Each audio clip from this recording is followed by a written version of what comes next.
Mike Adams. Is it really capitalism if your corporate model is to just make money off of poisoning people with medications or poisoning the food supply with herbicides like glyphosate? The Health Ranger Report. Or is that just freaking suicide? Large-scale suicide by fascism.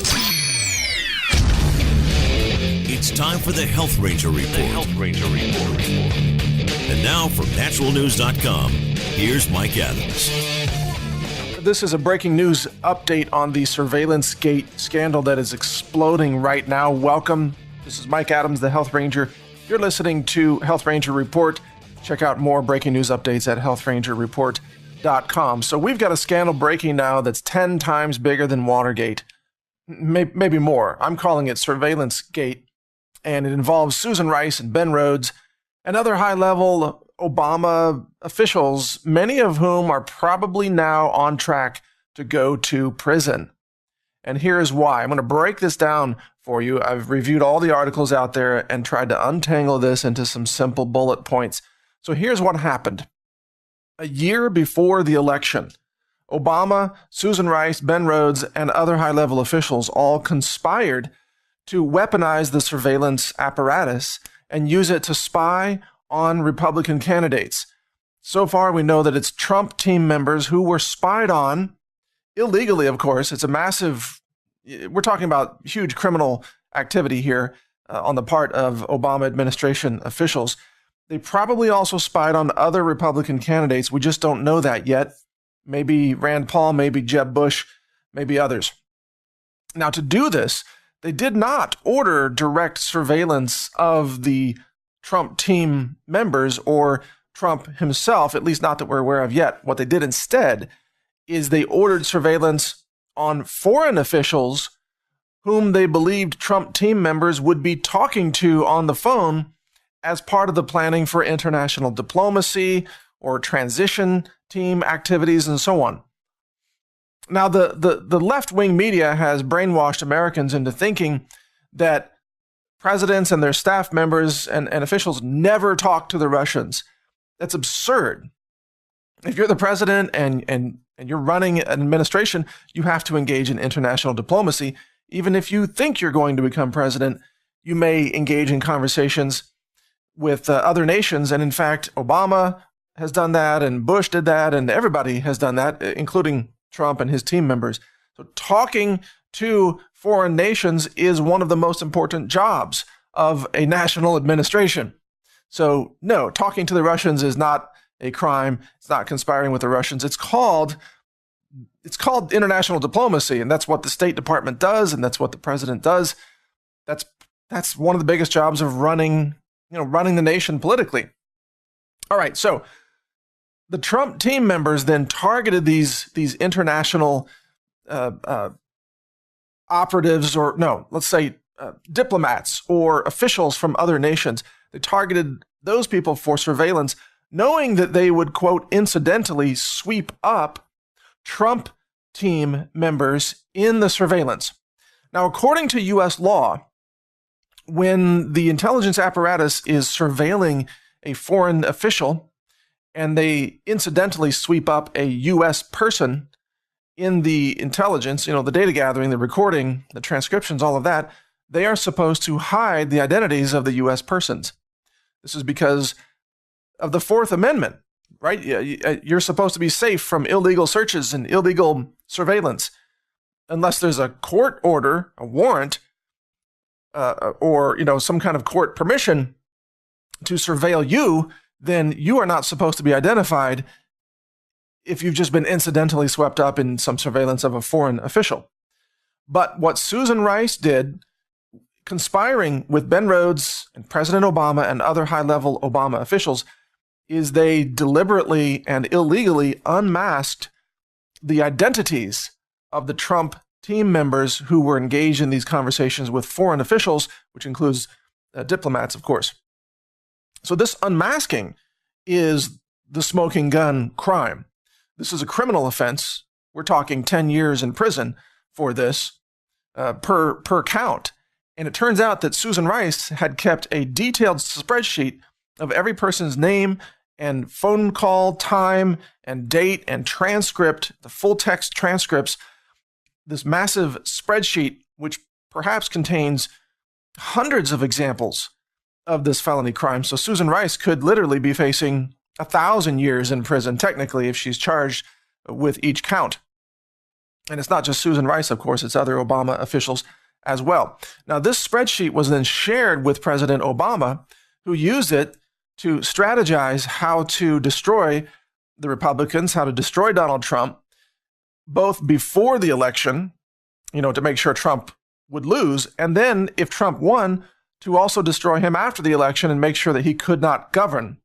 And in order to pull this off, President Obama then signed another order right before he left office that allowed 16 different intelligence agencies to share this illegally obtained identity information, the unmasked names. So this move by Obama was guaranteed to cause some of these intelligence agencies, which function as the pro-Obama deep state, to leak this information to the media, which they, of course, dutifully did. So now they're leaking to the Washington Post, they're leaking to the New York Times, and then they're trying to build a narrative that says the Russians interfered with the election. But the real narrative that is now blowing up in the faces of the Democrats is that Obama and Susan Rice just committed the most heinous surveillance crime, the biggest scandal, bigger than Watergate, the biggest scandal in the history of the White House itself. This is the biggest scandal. This is the greatest abuse of power at the White House. And technically, although this will probably never happen, Obama himself could go to prison. But again, I don't think that's going to happen. Now, but it doesn't mean others won't. This will probably explode very, very quickly. You're going to see more officials named. You're going to see perhaps indictments handed down. You're going to see calls for these officials to testify before Congress. Unless the Republicans, who are, let's face it, absolutely spineless, just complete spineless. I don't know. They're just used to losing. They don't know how to win. They don't know how to exert any kind of political power. If they back down from this entire scandal will be swept under the rug. CNN is already saying that it's fake news. Right. CNN is begging their viewers not to pay any attention to this news. They're claiming the real news is that the Russians hacked the election. That's the real news, according to CNN. The fake news is that Susan Rice and Obama weaponized the surveillance apparatus to target and politically destroy their political enemies. But that's actually what happened. So right now we have warring narratives that contradict each other. And I can tell you that if the Republicans in Congress simply assert the facts and assert their power and start acting like leaders instead of whiny losers all the time, then this whole thing can be exposed and numerous Obama officials will go to jail. So let's see what happens. My guess is that Donald Trump is going to run with this. He's going to exert leverage and he's going to call for investigations, and that Jeff Sessions at the DOJ is going to be involved, and this is going to explode in the face of the Democrats. But at the same time, I'm guessing that members of Congress, Republican members, are going to be afraid to pursue this because, again, they're losers. And that's all they know how to do is lose, lose, lose. And they don't want to be called out by the media, even when this is the most explosive story of political corruption and conspiracy in United States history. So I think that it's still up in the air of where this is going to go.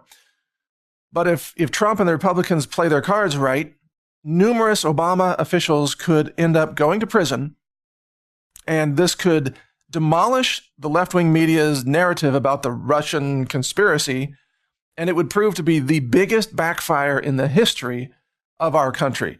Because remember, the only reason all this came out was because Obama was trying to frame the Trump team members and create a false narrative that the Russians were colluding with Trump team members to steal the election. But if you dig into it, it turns out that Obama officials were illegally conspiring to surveil Trump team members in total violation of U.S. law, and that is now blowing up in their faces. So we'll see where all of this goes. You can follow this news as it's breaking at trump.news. We've also got whitehouse.news if you want to cover more official news there. There's quite a bit of overlap between those two. And you can follow my Health Ranger Report podcast at healthrangerreport.com. Thank you for listening. Learn more at healthrangerreport.com. And good day. I'm Andrea Mitchell in Washington, where the Trump White House is pouncing on a report accusing former Obama National Security Advisor Susan Rice of unmasking Americans whose communications were picked up through incidental collection by government intelligence agencies. The basic charge, political spying. Susan Rice joins me exclusively for her first public comments on these news stories. Hi, Andrea. Good to be with you. Good to see you. This is a firestorm. It is involved with the whole question of the Russia investigation, of the response by President Trump, and now these accusations against you. How do you reply? How do you respond? Well, Andrea, this is not anything political has been alleged. The allegation is that somehow Obama administration officials utilized intelligence for political purposes. That's absolutely false. Let me explain how this works. I was a national security advisor. My job is to protect the American people and the security of our country. That's the same as the Secretary of State, the Secretary of Defense, the CIA director. And every morning, to enable us to do that, we receive from the intelligence community a compilation of intelligence reports that the IC, the intelligence community, has selected for us on a daily basis to give us the best information as to what's going on around the world.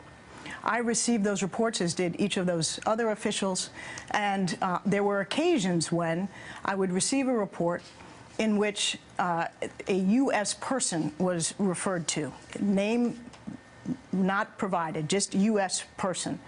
And sometimes in that context, in order to understand the importance of the report and assess its significance, it was necessary to find out or request the information as to who that U.S. official was. Let me give you just a hypothetical example. This is completely made up, but let's say there was a conversation between two foreigners about a conversation they were having with an American who was proposing to sell to them high-tech bomb-making equipment. Now, if that came to me as National Security Advisor, it would matter enormously. Is this some kook sitting in his living room communicating via the internet, offering to sell something he doesn't have?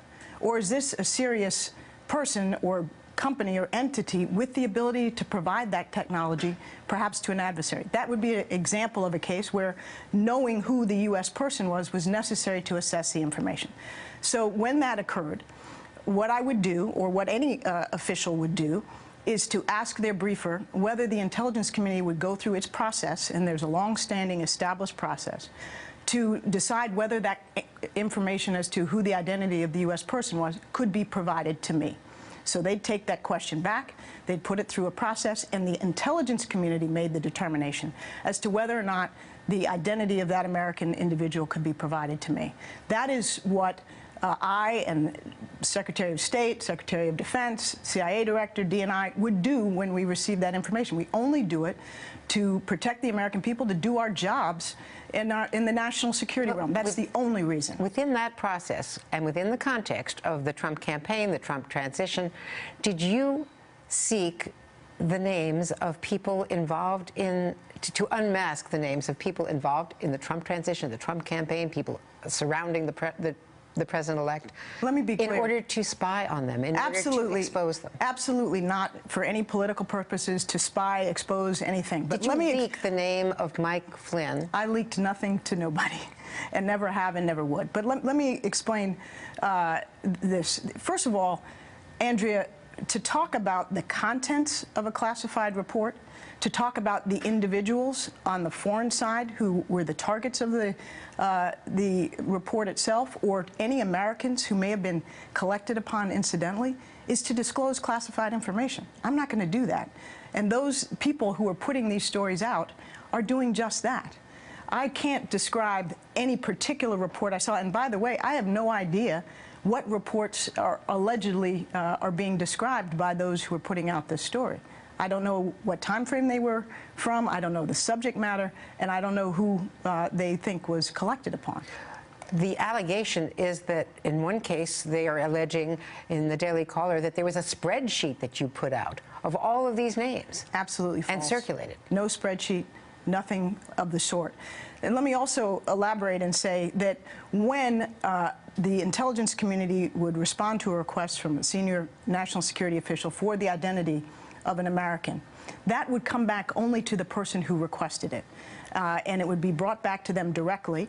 To you directly? To me or to whoever might have requested it on occasion, and this is, important.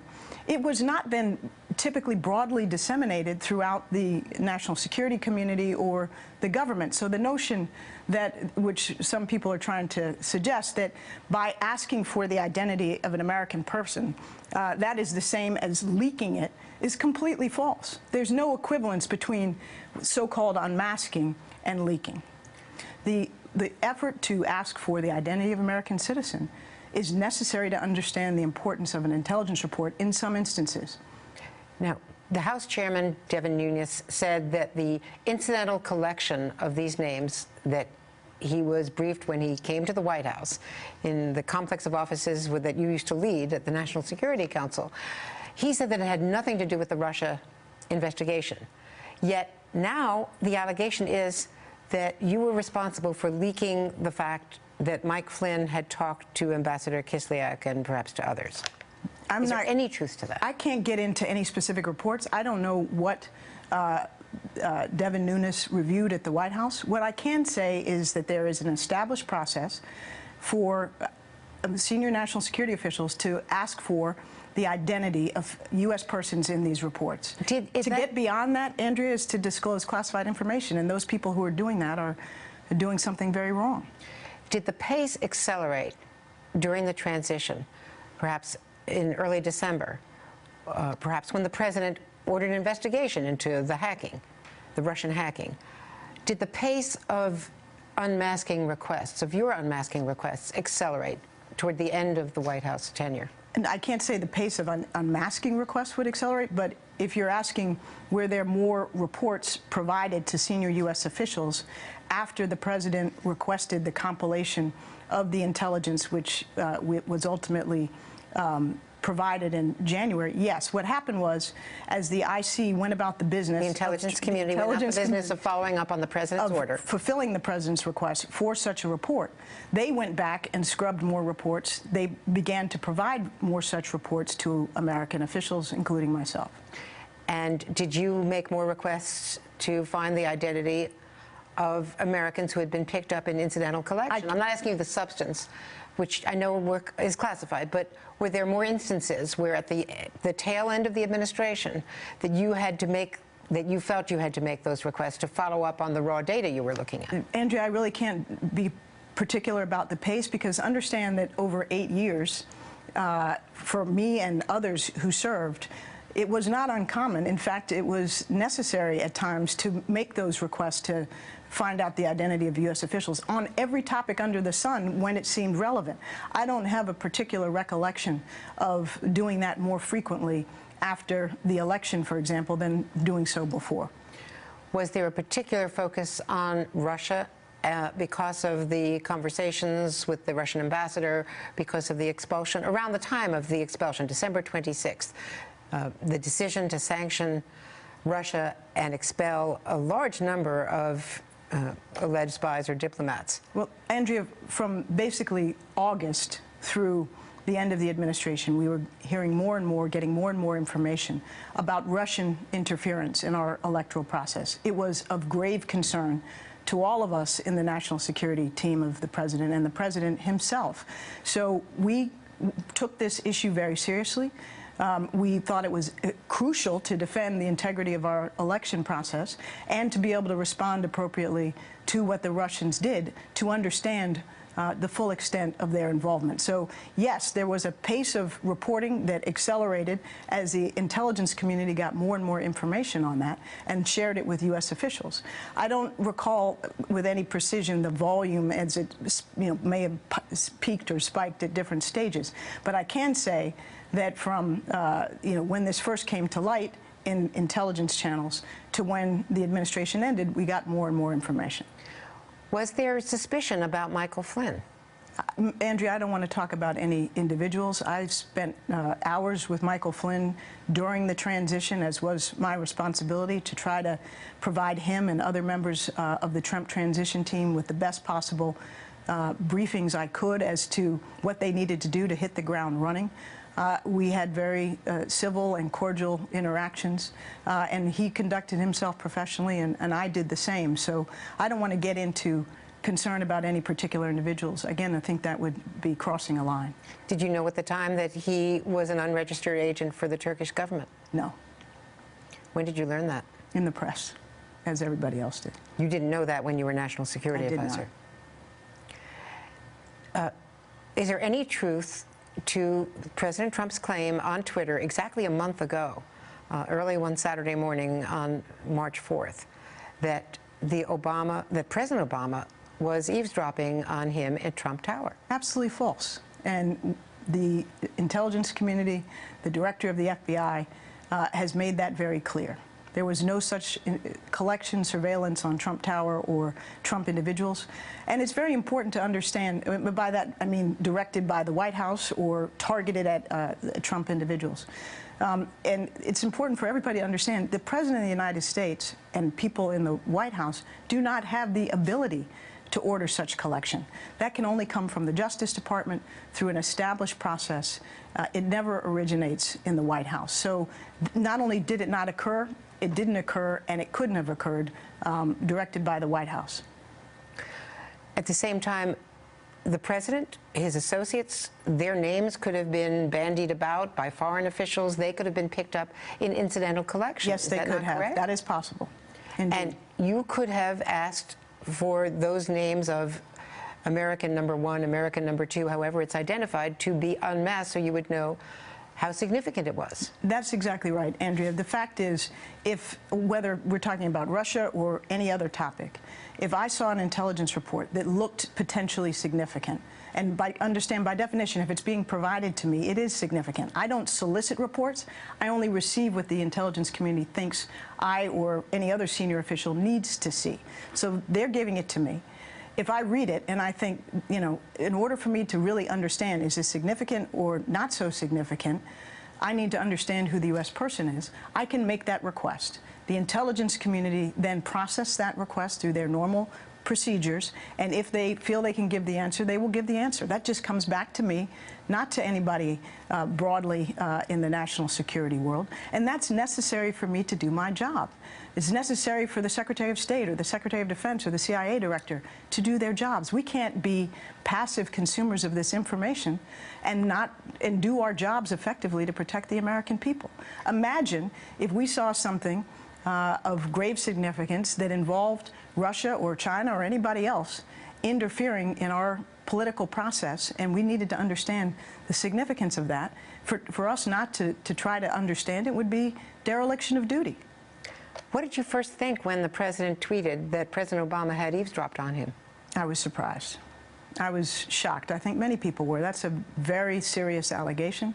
It had no basis in fact, and it wasn't typical of the way presidents treat their predecessors, and it's not indicative of the tone and the collaboration that we sought to achieve during the transition.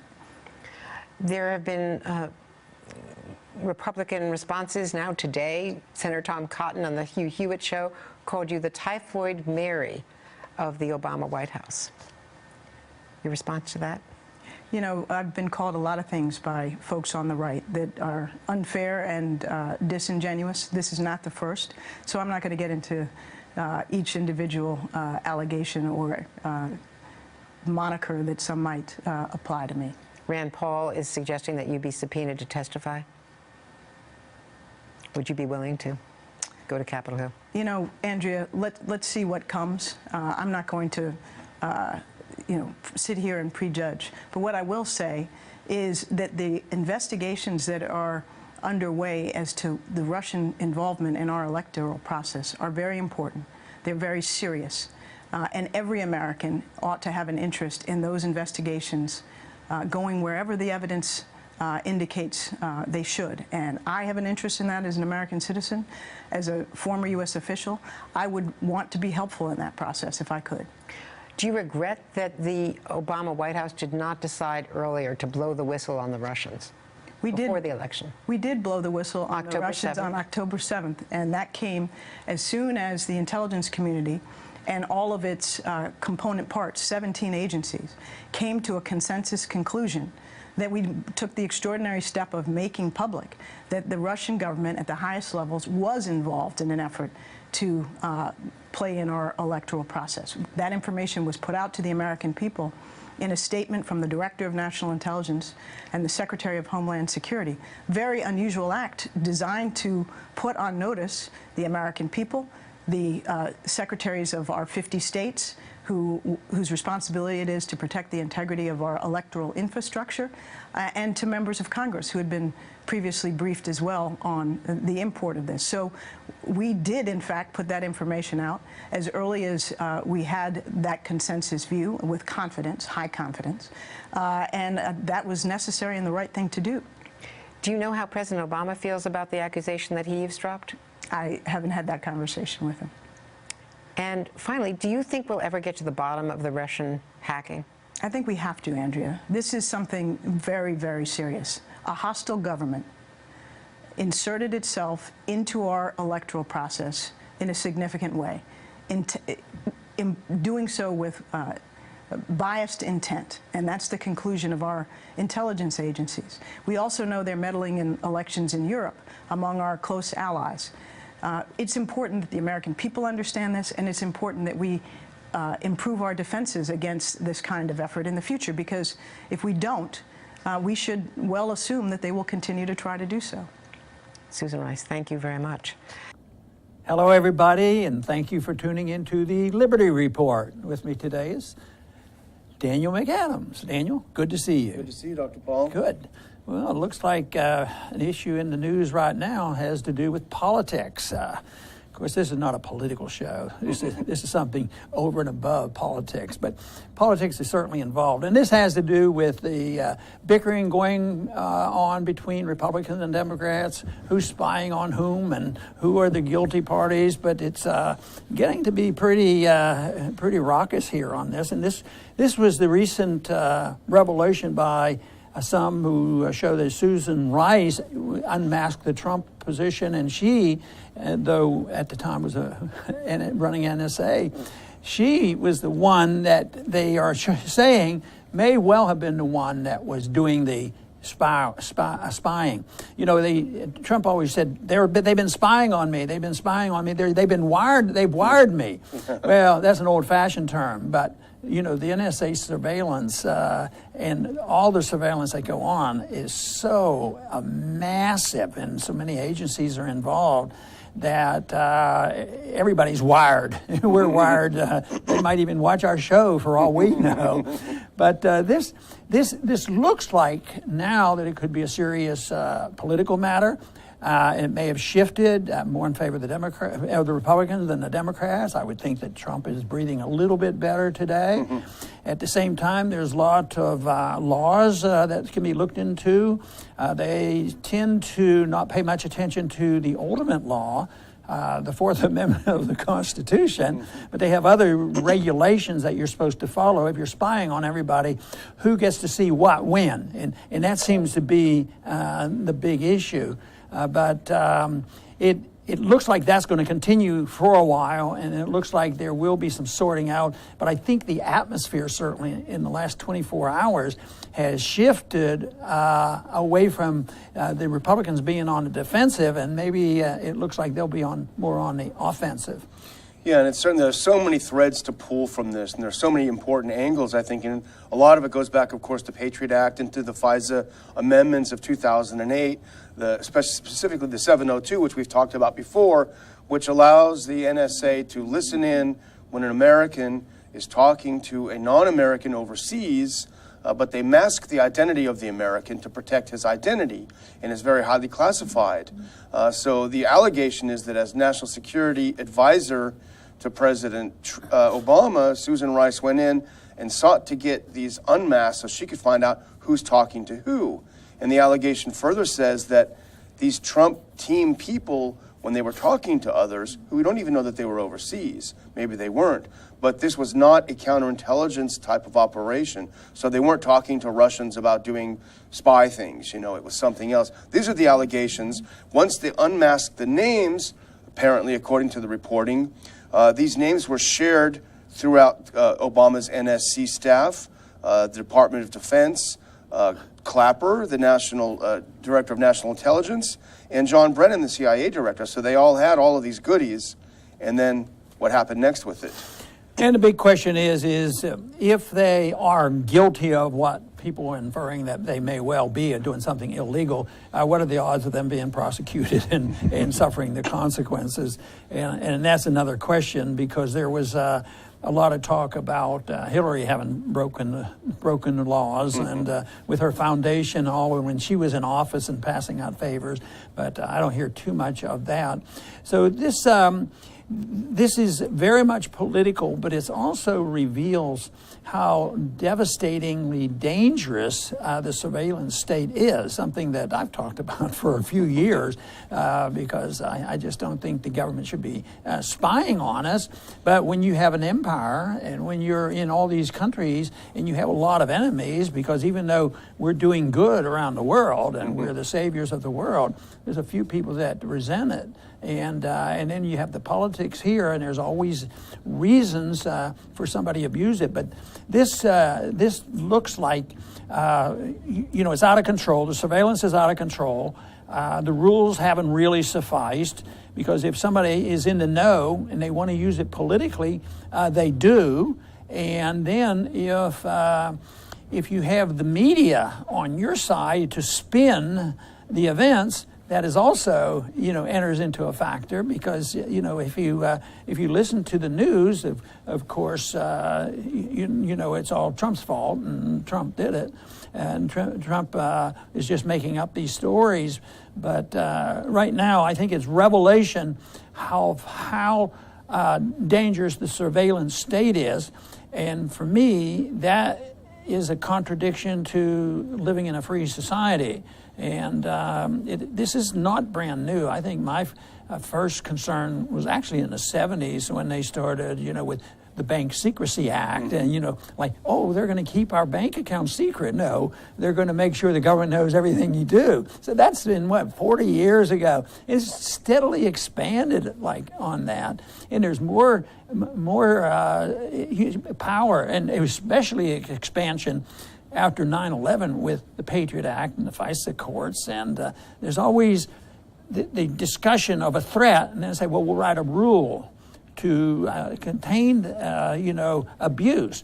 But it seems like those rules are written to be broken.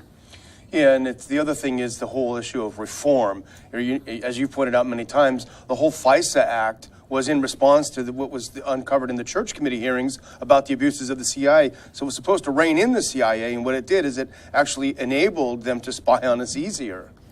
Yeah, and they're always worrying about the wars going on, and that is a concern. But I don't like the war of our own government against our people, because I don't fear another government taking over the United States. The odds of that happening under today's circumstances, pretty remote, and then destroying our liberties. And most Americans agree with what I'm saying. They say, your greatest threat of losing your liberties will be from our own government because of the regulations that they have and the spying on what we do and the politicization of what's going on, the special interests. And that's where we lose our liberties. And I think that we're in a war against those who believe that we have to have this. But it's gotten a lot worse because people get very, very frightened, and they think many people are convinced that you have to sacrifice liberty to be safe. And once you accept that, how much sacrifice are you going to give, and how safe do you have to be? If it's perfect safety, you have perfect destruction of liberty. It's tempting to sit back and kind of chuckle at Washington elites having nervous breakdowns over spying on each other, because usually it's us that they wanted to spy on. And now that they're all spying on each other, that's the only time they notice it. We were talking off camera about Dianne Feinstein, who was all for spying on the rest of us. Then she found out that the CIA was spying on her own staff as they prepared the CIA torture report. Suddenly it wasn't so funny anymore. Yeah, but did she deal with the big picture afterwards, or did she just get some satisfaction from complaining and I won't do that again to a senator and this sort of thing? Because I don't think she's on the side of the libertarians on privacy at this point. It's just like Trump. He didn't take the real lesson from this, which is we shouldn't be spying on people. It's not who we are. It's just, hey, don't spy on me. Yeah, that's not fair. Yeah. But the goal always is, humanitarian. It has to be for the good of the country. It has to be for the safety of the country. And this is so necessary. But this looks like this is going to be around a while. A lot of it is superficial. But today I got to thinking, this is going to be with us for a while. And then what are they going to do about it? There has been a suggestion that she be called before the Senate and testify under oath of how she did this and what she did and who was involved. And other people have suggested, well, we need a commission, an independent commission. Well, if I had to pick between the two, I would say the House and the Senate ought to do their investigations a long time before they get a so-called independent commission. Yeah. Because in my own experience, in my lifetime as well as in history, commissions aren't generally the way you get to the bottom of it. I've argued that we'll get to the bottom and the truth of all this much faster. We talked to and gave some credibility to Ed Snowden and Julian Assange. Maybe they would reveal exactly what's going on. More whistleblowers. And right. The commission is always the lowest common denominator, too. It's the least controversial figure. But, the other aspect of this that we haven't touched on yet, and again, this is speculation, but the whole idea of the Russia-Trump connection, the Putin-Trump connection, this whole business of them being tied up with the Russians may well be a cover-up for what they actually did themselves, which is spying on the Trump campaign. So there's that element to it.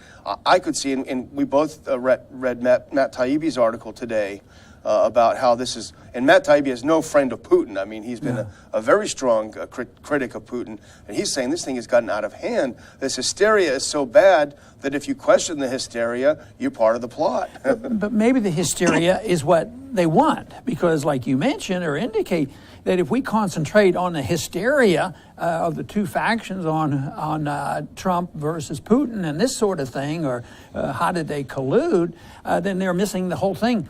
Where did this information come from, and was there some real shenanigans going on?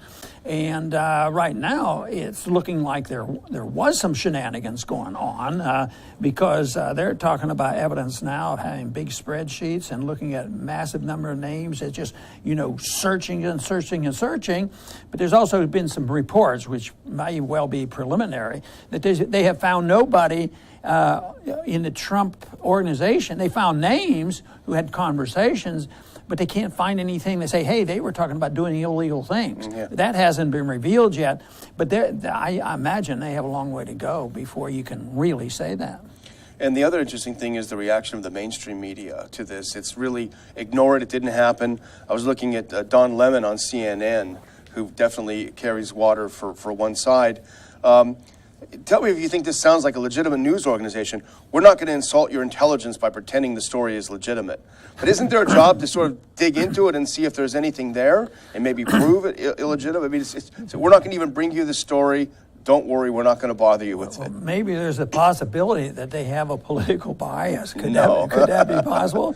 But what do we do when we get into these debates on just whom we're going to believe? You get into, well, which TV station are you going to turn into? But the propaganda is out there. You know, which station can we tune into and hear the constitutional arguments and the practical arguments of this spying is unnecessary. It's used for nefarious reasons more so than anything else, and not for protecting our liberties. You know, I frequently will say, you know, the government is supposed to be open. They're not supposed to have their secrets, and they're supposed to be protecting our privacy. But in all this mess, and this reveals, why do they know so much about everybody? You know, and the statement that has been put out, it might have been Assange, that said they have records on everybody. So nobody can assume that they are on a conversation or on their internet, that it's somewhere that isn't being recorded. Yeah, indeed. But I think Senator Paul had it right, and you sort of alluded to it without mentioning the name. But he did say that Susan Rice should be called to testify before the Senate, the House of the Senate, under oath, and let's get some of the questions answered rather than all the speculation. Yeah, I think that would be a good starter. And remember, if she has nothing to hide, why not? Nothing to fear, yeah. Nothing to hide. Just come on and tell us exactly what was going on. So how would you summarize this little deal that's going on right now, and where is it going to go? Well, it's inevitable when you have a surveillance state that the revolution will eat its young. You know, they will start surveilling each other, and we all lose our liberties. There you go. And I just once again want to emphasize the fact that the government is out of control. The government does more to destroy our privacy and our liberties, and it's our own government that's at fault.